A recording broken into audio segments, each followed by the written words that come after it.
Hello friends, welcome to सफलता मंत्र। Super tight के 1000 प्रश्नों की सीरीज में एक बार फिर से आप सभी लोगों का बहुत बहुत स्वागत है। लगातार क्लासेस में इसी प्रकार के क्वेश्चंस को देखते रहिए।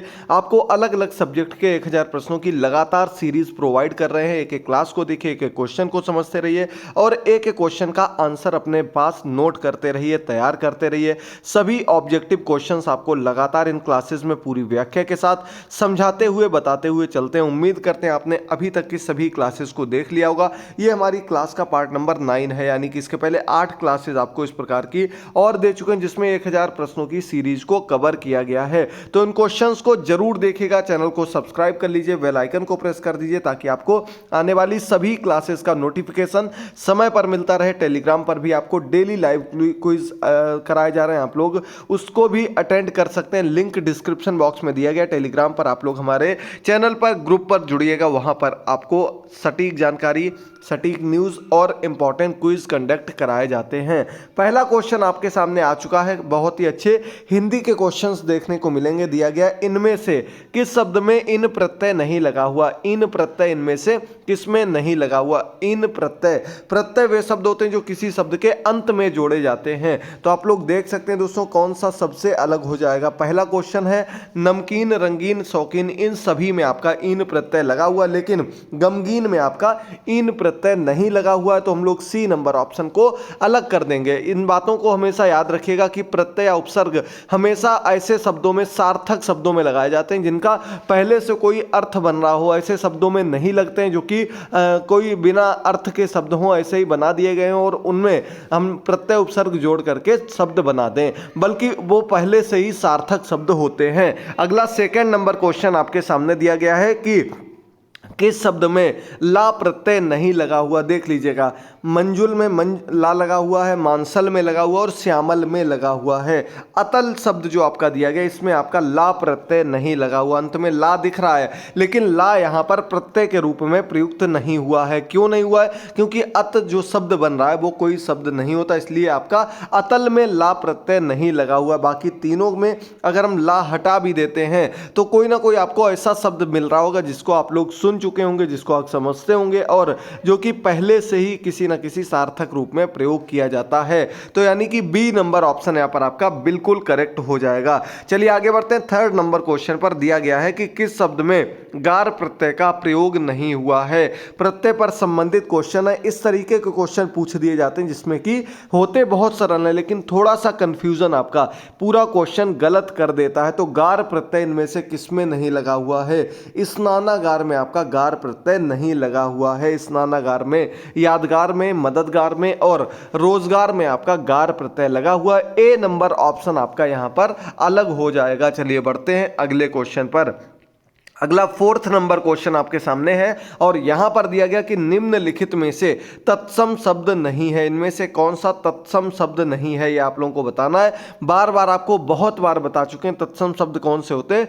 वे शब्द होते हैं जो कि आपके संस्कृत से ज्यों के त्यों प्रयोग में लाए जाते हैं, यानी कि थोड़े थोड़े आपको समझ में ऐसे लगते हैं कि ये आपके किसी संस्कृत भाषा से संबंधित शब्द लिए गए हैं। यहां पर आपका क्या हो जाएगा? त्योहार जो दिया गया ये आपका तत्सम भाषा का शब्द, तत्सम शब्द नहीं है। बाकी आपके दुर्बल हो गया, आदर हो गया, विंदु हो गया, ये तत्सम भाषा के शब्द होते हैं, तत्सम शब्द कहलाते हैं। सॉरी, ये आपका सी नंबर ऑप्शन यहाँ पर बिल्कुल अलग हो जाएगा। अगला क्वेश्चन दिया गया है कि किस विकल्प में सभी शब्द तत्सम हैं? अब यहाँ पर देखिए, आपको एक वाक्य, एक ऑप्शन में तीन तीन शब्द दिए गए हैं और इसमें आपको ऐसा ऑप्शन चूज करना है जिसमें कि सभी शब्द कैसे हों? तत्सम शब्द हो। 5 नंबर क्वेश्चन है, जल्दी से देखिएगा क्या दिया गया है। तो यहां पर आपका देखिए डी नंबर ऑप्शन में दंड, सिर और साक, ये आपके जो शब्द दिए गए हैं ये तीनों कैसे तत्सम शब्द दिए गए हैं। डी नंबर ऑप्शन पर हम लोग टिक कर देंगे। बाकी में देखिए एक ना एक आपको शब्द ऐसा जरूर दिख रहा होगा जो कि तत्सम शब्द के रूप में हम प्रयोग नहीं कर सकते, लेकिन यहां पर आपको सामने सभी ऑप्शन ऐसे हैं जो कि तत्सम शब्द के रूप में प्रयोग हो सकते हैं। 6 नंबर क्वेश्चन है, इनमें से किस शब्द में कोई उपसर्ग नहीं है? इनमें से किस शब्द में आपको कोई भी उपसर्ग नहीं दिख रहा? देखिए जल्दी से। बाकी में आपको क्या दिख रहा होगा? आगे आपका वे लगा हुआ है, वे उपसर्ग है, यानी कि यह उपसर्ग कौन से पद होते हैं जो किसी शब्द में पहले जोड़ दिए जाते हैं और उसका अर्थ बदल देते हैं, वे क्या कहलाते हैं? उपसर्ग कहलाते हैं। इसमें देखिए वेकार में वे लगा हुआ, बेखबर में वे लगाओ, वे गुनाह में वे लगाओ, लेकिन वेलदार में आपका वे उपसर्ग नहीं लगा हुआ है, तो ये आपका अलग हो जाएगा। यहाँ पर बेल और दार, दार प्रत्यय कह सकते हैं लेकिन वे उपसर्ग नहीं कह सकते हैं, तो यानी कि बी नंबर ऑप्शन यहाँ पर आपका बिल्कुल अलग हो जाएगा। इसमें आपका कोई उपसर्ग नहीं लगा हुआ है, बाकी तीनों में आपका वे उपसर्ग लगा हुआ है। 7 नंबर क्वेश्चन पर हम लोग बढ़ते हैं। दिया गया कि किस विकल्प में तत्सम और तद्भव दोनों प्रकार के शब्द समाहित हैं, यानी कि आपको ऐसा ऑप्शन चूज करना है जिसमें आपको तत्सम शब्द भी मिल रहे हैं, तद्भव शब्द भी मिल रहे हैं। तो दोनों प्रकार के शब्द आपको जहां पर दिख रहे हो वही वाला ऑप्शन आप लोगों को चूज करना, तत्सम भी और तद्भव भी। तद्भव वे होते हैं जिनमें थोड़ा सा परिवर्तन कर दिया जाता है, संस्कृत भाषा के शब्द नहीं रह जाते हैं, अपने आम तौर की भाषा में उन्हें थोड़ा सा चेंज कर देते हैं। तो ऑप्शंस आपके सामने दिए गए, जल्दी से देख लीजिएगा कौन सा आपका ऑप्शन ऐसा दिया गया जो कि आपका तत्सम और तद्भव दोनों का मिश्रण है। देखिए जल्दी से ऑप्शंस आपने देख लिए होंगे, और यहां पर आपका ए नंबर ऑप्शन आक, काक और आम, ये आपका ऐसा है जिसमें आपका तत्सम शब्द भी है और तद्भव शब्द भी दिए गए हैं, तो ये दोनों का मिश्रण है। ए नंबर ऑप्शन यहाँ पर आपका बिल्कुल करेक्ट हो जाएगा। चलिए आगे बढ़ते हैं अगले क्वेश्चन पर। 8th नंबर क्वेश्चन आपके सामने दिया गया है कि निम्नलिखित में देशज शब्द है। देशज शब्द जो कि आपके किसी स्पेशल क्षेत्र से संबंधित होते, देशज शब्द, देश में ही बने हुए शब्दों को देशज शब्द कहा जाता है, और इनमें से कौन सा आपका देशज शब्द के अंतर्गत आ जाएगा? सही ऑप्शन की बात की जाएगी तो सी नंबर ऑप्शन टेटुआ जो है ये आपका देशज शब्द के अंतर्गत आ जाता है। 8th नंबर क्वेश्चन का आपका सी नंबर ऑप्शन बिल्कुल करेक्ट हो जाएगा। चलिए आगे बढ़ते हैं। 9 नंबर क्वेश्चन पर किस वाक्य में विदेशी मूल के शब्द नहीं है? विदेशज शब्द यानी कि जो किसी अन्य देश से संबंधित हैं, किसी अन्य क्षेत्र से बिलोंग करते हैं, किसी अन्य क्षेत्रीय भाषा से, देश की भाषा से संबंध रखते हैं और हिंदी में उनका प्रयोग किया जाता है, वे आपके विदेशज शब्द कहलाते हैं। इनमें से कौन सा ऐसा नहीं दिया गया? तो आप लोग देख सकते हैं ऑप्शंस आप लोगों ने पढ़ लिए होंगे। यहां पर आपका सही ऑप्शन जो है डी नंबर ऑप्शन है कि वह सदैव सत्य बोलता है। यहां पर आपको विदेशज शब्द देखने को नहीं मिल रहे होंगे, बाकी में आपको विदेशज शब्द देखने को मिल रहे हैं, और हमें ऐसा चूज करना था जहां कोई भी विदेशज शब्द ना हो, यानी कि डी नंबर ऑप्शन आपका बिल्कुल करेक्ट हो जाएगा। नए तरीके के इंपॉर्टेंट क्वेश्चंस आपको लगातार करा रहे हैं, क्लासेस को देखते रहिए, क्वेश्चंस को समझते रहिए और तैयार करते रहिए। 10 नंबर क्वेश्चन आपके सामने आ चुका कि किस विकल्प में कोई भी शब्द विदेशी मूल का नहीं है? विदेशज शब्द नहीं है, इनमें से कौन सा ऐसा ऑप्शन है जहां पर सभी आपके देशज शब्द हो या फिर तत्सम रूप में हो और कोई भी विदेशज शब्द ना हो? यानी कि ऑप्शन में से आपका जो सही ऑप्शन हो जाएगा उसका चयन आप लोगों को करना है, तो बी नंबर ऑप्शन पर हम लोग टिक कर देंगे। साथी और साहसी आपके विदेशज शब्द के अंतर्गत नहीं आते हैं, सही ऑप्शन यहां पर आपका बी नंबर ऑप्शन हो जाएगा। बहुत बढ़िया। एक एक क्वेश्चन को समझते रहना है, तैयार करते रहना, और कोई भी डाउट हो तो कमेंट करके जरूर आप लोग पूछिएगा। आपके कमेंट्स मिलते रहते हैं, उसके लिए बहुत बहुत धन्यवाद। अपना सपोर्ट बनाए रखिए। काफ़ी लोगों ने कमेंट्स किए थे कि उनका यूपी टेट और सी टेट यहाँ क्लासेस पा करके क्लियर हो गया, उनके लिए बहुत बहुत शुभकामनाएं। बहुत बहुत धन्यवाद, आप लोगों ने इतना सपोर्ट किया। आगे भी ऐसी ही तैयारी करते रहिए। निश्चित तौर पर सिर्फ वही चीज़ आपको कराना है, वैसे ही वैसे क्वेश्चन ढूंढ कर ला रहे हैं जो कि आपके एग्जाम के लिए बहुत ही ज्यादा महत्वपूर्ण है। 11 नंबर क्वेश्चन दिया गया कि किस विकल्प में सभी शब्द तद्भव हैं? इनमें से कौन सा विकल्प ऐसा जिसमें आपको सभी शब्द जो है कैसे दिख रहे हैं? तद्भव दिख रहे हैं। ऑप्शंस आपके सामने हैं। 11 नंबर क्वेश्चन जल्दी से देखिए, समझिए और आंसर करिए। तो 11 नंबर क्वेश्चन का हम सही ऑप्शन दे देंगे डी नंबर ऑप्शन। छकड़ा हो गया आपका, काजल हो गया और खेत हो गया। छकड़ा आपका सकट होता है, इसके बाद आपका काजल को कज्जल कहते हैं तत्सम में, इसके बाद खेत को क्षेत्र कहते हैं। यानी कि तीनों ही शब्द यहां पर आपको कैसे देखने को मिल रहे थे? तद्भव देखने को मिल रहे थे। इनके तत्सम भी आपको बता दिए हैं, तो कोई कंफ्यूजन नहीं रहना चाहिए। थोड़े क्वेश्चन आज आपको अलग तरीके के देखने को मिल रहेंगे, बस आप लोग समझते रहिए और आंसर जरूर करते रहिए। चलिए आगे बढ़ते हैं हम लोग अगले क्वेश्चन पर।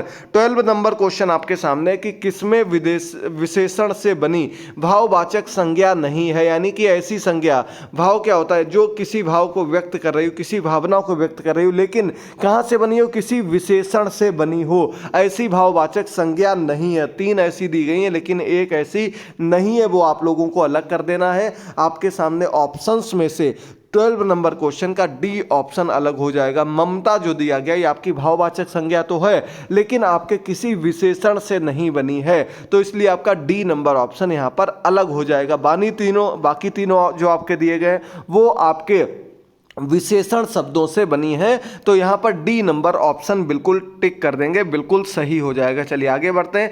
13 नंबर क्वेश्चन पर किसमें क्रिया से बनी भाववाचक संज्ञा नहीं है। इनमें से किसमें क्रिया से बनी हुई भाववाचक संज्ञा देखने को नहीं मिल रही। जैसे ऊपर विशेषण की बात की गई थी, यहां पर किसकी क्रिया की बात की गई है, और आप लोग देख सकते हैं आपकी पढ़ने से संबंधित पढ़ाई बनी है।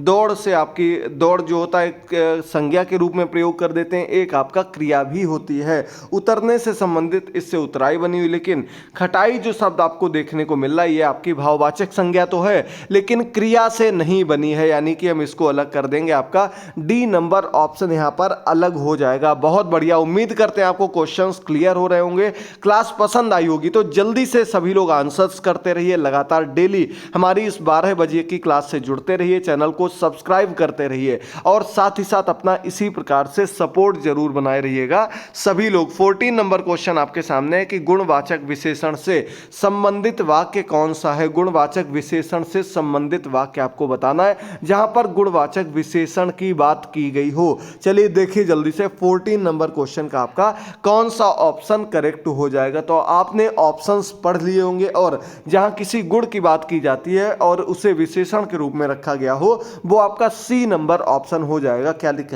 लिखा है, हमें कपटी व्यक्ति से दूर रहना चाहिए। ये आपका क्या हो गया, गुण बताया गया व्यक्ति का, और ये आपका गुणवाचक विशेषण के रूप में यहां पर प्रयोग किया गया है। तो यहां पर आपका सही ऑप्शन हो जाएगा सी नंबर ऑप्शन। हमें कपटी व्यक्ति से कैसे करना चाहिए, दूर रहना चाहिए। आगे बढ़ते हैं 15 नंबर क्वेश्चन पर। आगे आपको जीएस के और ईवीएस के क्वेश्चंस भी देखने को मिलेंगे, इसलिए क्लास में एंड तक जितने भी लोग जुड़े हैं डेली जुड़ते रहिए। डेली आपको कम से कम 30 क्वेश्चंस कराए जाते हैं और उसके ऊपर के क्वेश्चंस ही करा दिए जाते हैं, जिसमें आपके सभी टॉपिक हम धीरे धीरे कवर कर रहे हैं। बहुत ही जल्द आपको जीवन कौशल, शिक्षण कौशल, इनसे संबंधित क्लासेस भी प्रोवाइड करने वाले हैं। तो 15 नंबर क्वेश्चन में दिया गया है कि किस वाक्य में क्रिया सकर्मक रूप में प्रयुक्त हुई है, यानी कि सकर्मक रूप में क्रिया इनमें से किसमें दी गई है। 15 नंबर क्वेश्चन है और इसका आपका डी नंबर ऑप्शन हम लोग टिक कर देंगे कि वह पतंग उड़ा रहा है। यह आपका किस प्रकार का आ गया, क्रिया जो है वो सकर्मक रूप में क्या हो रहा, प्रयोग की जा रही, प्रयुक्त की गई है। सही ऑप्शन आपका डी नंबर ऑप्शन हो जाएगा। बहुत बढ़िया, बिल्कुल करेक्ट है। जल्दी से सभी लोग देखते रहिए, क्वेश्चंस को समझते रहिए। चलिए बढ़ते हैं अगले 16 नंबर क्वेश्चन पर। यहां पर दिया गया कि किस विकल्प में सभी संज्ञा शब्द क्रिया शब्दों से निर्मित हैं, यानी कि इनमें से कौन सा विकल्प ऐसा जिसमें कि दो शब्द दिए गए हैं और दोनों ही शब्द किससे बने हुए, हमारी क्रिया से बने हुए। क्रिया क्या होती है, जो कार्य करने के लिए प्रयोग में लाए जाते शब्द होते, धातु को भी क्रिया के रूप में जानते हैं। और 16 नंबर क्वेश्चन का आपका ए ऑप्शन दिया गया। भूल और हंसी, ये आपके भूलने और हंसने ये दोनों क्रियाओं से बने हुए आपके संज्ञा शब्द हैं, यानी कि हम लोग ए नंबर ऑप्शन को बिल्कुल करेक्ट कर देंगे। भूल कौमा हंसी आपके संज्ञा शब्द किससे बने हुए हैं, क्रिया शब्दों से बने हुए। इसे हम लोग अच्छे से समझ लेंगे, टिक कर देंगे। चलिए अगले क्वेश्चन पर हम लोग बढ़ते हैं। क्या दिया गया है, 17 नंबर क्वेश्चन, और इसमें आपके ऑप्शंस पढ़ने, आपको क्वेश्चन समझना है कि क्रिया विशेषण रहित वाक्य कौन सा है। इनमें से कौन सा वाक्य आपका ऐसा जो कि क्रिया विशेषण से रहित है। क्रिया विशेषण क्या होते हैं, वे विशेषण होते हैं जो क्रिया की विशेषता बताते हैं। क्रिया की विशेषता बताने वाले शब्दों को क्रिया विशेषण कहते हैं। ऑप्शंस आपने जल्दी से पढ़ने हैं सभी, और इसका जो सही आंसर हो जाएगा वो आपका बी नंबर ऑप्शन दिया गया कि वह अपनी कक्षा का सबसे होनहार विद्यार्थी है।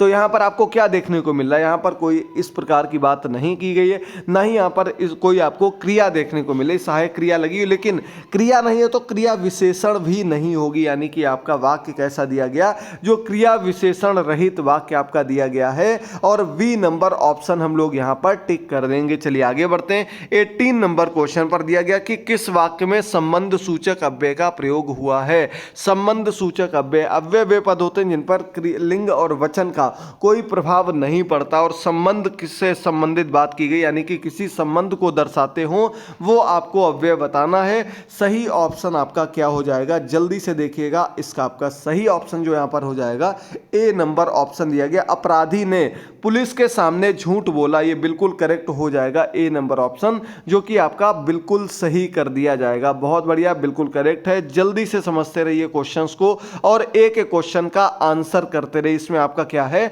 संबंध सूचक अव्यय का प्रयोग किया गया है। 19 नंबर क्वेश्चन दिया गया, विस्मयादिबोधक शब्दों के संबंध में कौन सा कथन सही है। विस्मयादिबोधक शब्दों के संबंध में एक्सक्लेमेटरी जिनको कहते हैं, विस्मय की बात की गई हो जहां पर दुख, शोक, हंसी या इस प्रकार के वाक्यों को दर्शाने के लिए हम विस्मयादिबोधक शब्दों का प्रयोग करते हैं। और ऑप्शंस में जो बिल्कुल करेक्ट आपका दिया गया, कौन सा ऐसा ऑप्शन दिया गया जिसमें कि इस प्रकार का कथन दिया गया है, तो वो आपका सही ऑप्शन डी नंबर ऑप्शन हो जाएगा कि ये प्रायः वाक्य के प्रारंभ में लगते हैं। आपने देखा होगा हे, हो, अरे, इस प्रकार के पद जो होते हैं वो आपके, और साथ में आपका ये एक चिन्ह और लगता है इस प्रकार से, ये आपका विस्मयादिबोधक का चिन्ह होता है और ये आपके वाक्य के प्रारंभ में लगते हैं मोस्टली। सही ऑप्शन आपका डी नंबर ऑप्शन हो जाएगा। चलिए बढ़ते हैं 20 नंबर क्वेश्चन पर। हिंदी का अंतिम क्वेश्चन है, आगे आपको अन्य क्वेश्चंस और भी देखने को मिलेंगे।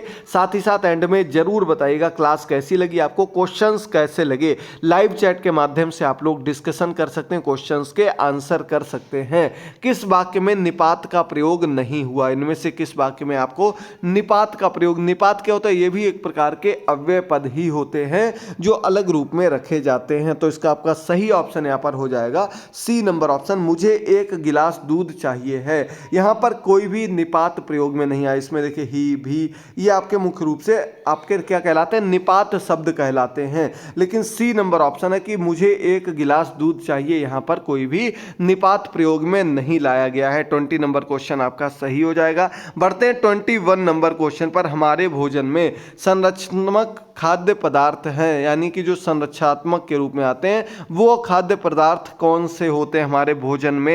ऑप्शंस आपके सामने दिए गए हैं और इसका जो सबसे सही ऑप्शन हो जाएगा वो आपका हो जाएगा सी नंबर ऑप्शन। विटामिन और खनिज जो होते हैं ये संरक्षात्मक के रूप में आते हैं, यानी कि सुरक्षा के रूप में प्रयोग किए जाते हैं। आपका प्रयोग क्या होते ही हैं सब्जियों में, और आपके कह सकते हैं हरी सब्जियां व अन्य चीजों में विटामिन खनिज पाए जाते हैं। आपका सी नंबर ऑप्शन बिल्कुल करेक्ट हो जाएगा। चलिए आगे बढ़ते हैं 22 नंबर क्वेश्चन पर कि 1 ग्राम वाले पदार्थ का तापमान 1 डिग्री सेल्सियस बदलने के लिए आवश्यक ऊष्मा की मात्रा को क्या कहते हैं। साइंस का क्वेश्चन है, आपके एग्जाम में पूछा जा सकता है, तो समझिएगा, आंसर करिएगा। कोई 1 ग्राम पदार्थ है और उसका टेम्परेचर अगर हम 1 डिग्री बदलते हैं तो उसमें जो ऊष्मा लगेगी वो विशिष्ट ऊष्मा कहलाती है। उस पदार्थ की विशिष्ट ऊष्मा कहते हैं। ए नंबर ऑप्शन यहाँ पर आपका बिल्कुल करेक्ट हो जाएगा। चलिए बढ़ते हैं 23 नंबर क्वेश्चन पर। किस संशोधन से मौलिक कर्तव्य भारतीय संविधान में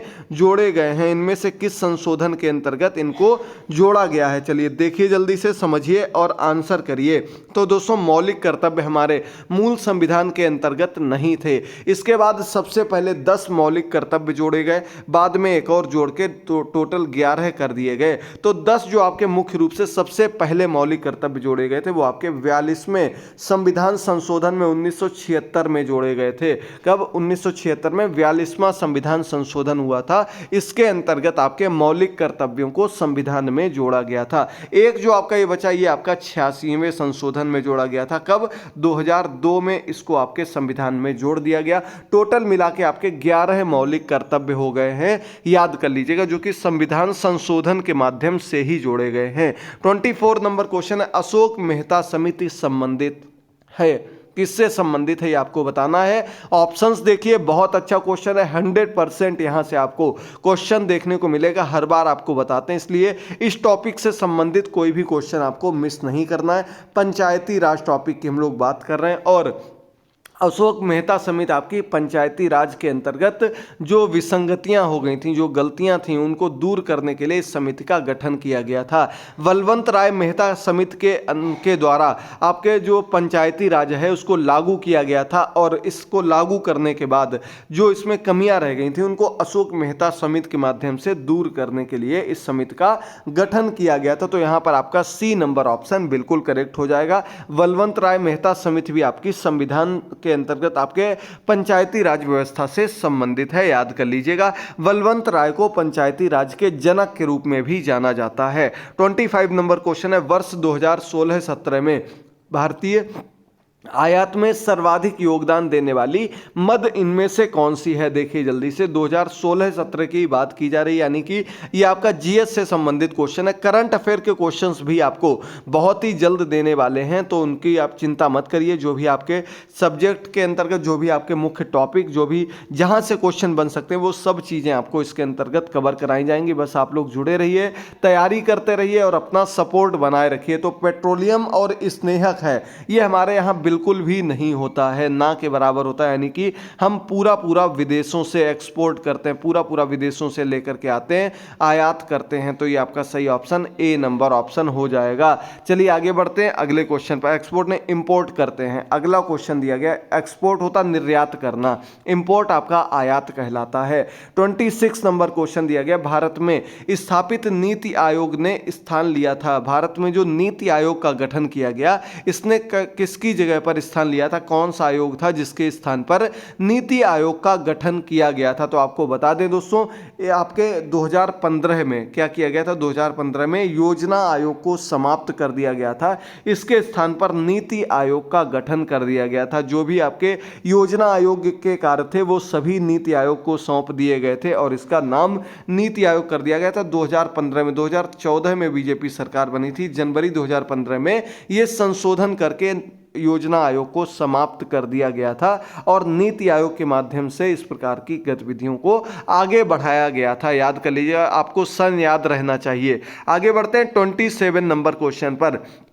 भारत में वस्तु एवं सेवा कर GST, goods and services tax किस तिथि से लागू हुआ है? यानी कि जो आपका जीएसटी लागू किया गया वो आपका कब से लागू किया गया?